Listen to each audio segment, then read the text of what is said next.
Voici une question. Croyez-vous au paradis? Selon divers sondages, quelques 80% des Américains le croient. Mais un chirurgien du cerveau, formé à Harvard, n'était pas si sûr, jusqu'à ce qu'il ait passé une semaine dans le coma.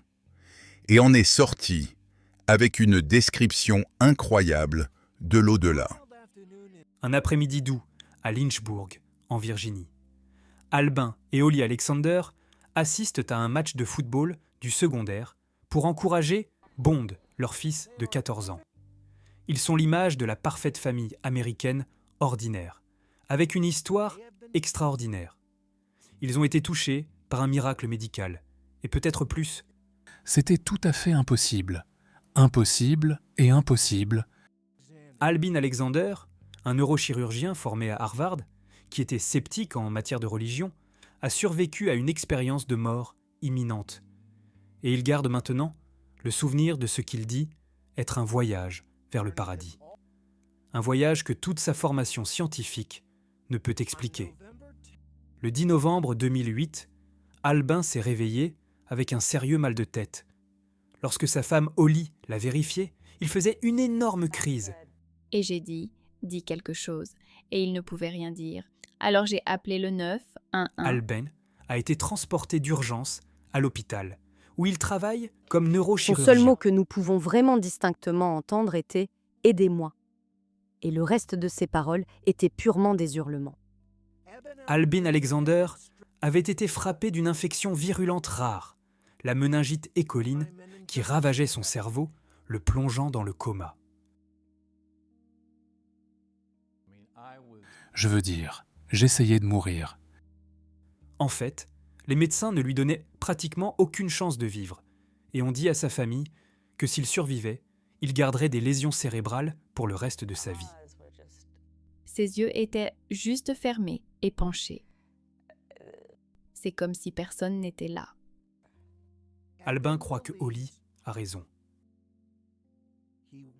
Il n'était pas là. Vous êtes allé au paradis? Ouais. Je veux le dire dans tous les sens du terme. C'est ce que mon expérience m'a montré. Il dit que son premier souvenir était un état de conscience pur, dans un monde souterrain sombre et trouble. Puis j'ai été sauvé par cette belle lumière blanche tournante qui avait une mélodie indescriptiblement belle qui s'est ouverte dans une vallée lumineuse. Juste un monde ultra réel, incroyablement riche, d'une complexité indescriptible. Il dit que Dieu était là et qu'il l'a rencontré à travers un hublot d'une lumière brillante, sur laquelle il a plané sur les ailes d'un papillon, avec une belle jeune femme comme compagne. Et cette jeune femme lui a donné un message à ramener du ciel. Tu es aimé, tu es chéri, tu n'as rien à craindre. Il n'y a rien de mal que tu puisses faire. C'est une belle vision. Mais est-ce le paradis? Beaucoup de gens vont dire « Docteur, c'était une hallucination. Votre cerveau a été zappé par cette maladie. Toutes les neurones ont été croisés. Et vous avez vu une fille sur un aile de papillon. Et vous tourniez sur une mélodie. » Je sais que ce n'était pas une hallucination, pas un rêve, pas ce que nous appelons une confabulation. Je sais que cela s'est vraiment produit, et je sais que cela s'est produit en dehors de mon cerveau. Mais comment peut-il même le suggérer? Encore moins dire que son expérience est la preuve du paradis. Comme il le dit dans son nouveau livre, il nous a montré les scans de son cerveau. Cela ne s'était pas passé dans aucune partie de mon cortex qui est restée inchangée.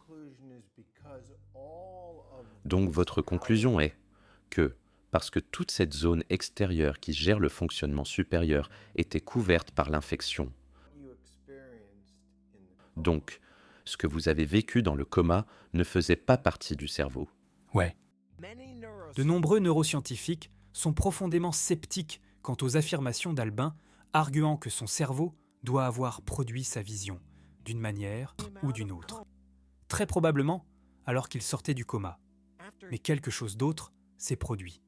Après son rétablissement, Albin, qui est un enfant adopté, a vu une photo d'une sœur de sa famille, biologique, décédée il y a des années. Une femme qu'il n'a jamais connue. Et j'ai su qui était mon ange gardien sur l'aile du papillon. C'est l'expérience la plus profonde que j'ai jamais eue dans cette vie.